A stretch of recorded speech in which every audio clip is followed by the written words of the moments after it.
Sombras saciadas, sombras enhiestas cercenando valles, obras despiertas poblando calles, como luces dormidas que acarician ciudades, como cruces vendidas que vician verdades, llaves herrumbrosas abriendo cerraduras, claves populosas deshaciendo locuras, como soluciones de días pasados, como canciones vacías de brotes soñados.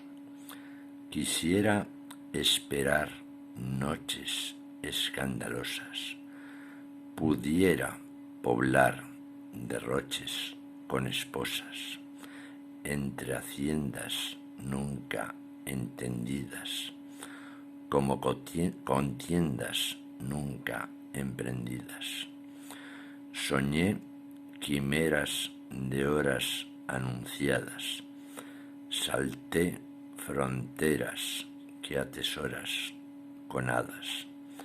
1000 veces quise imaginar conciencias, con creces quise saciar inmanencias, donde sueños atesoran rendiciones, entre empeños que valoran situaciones.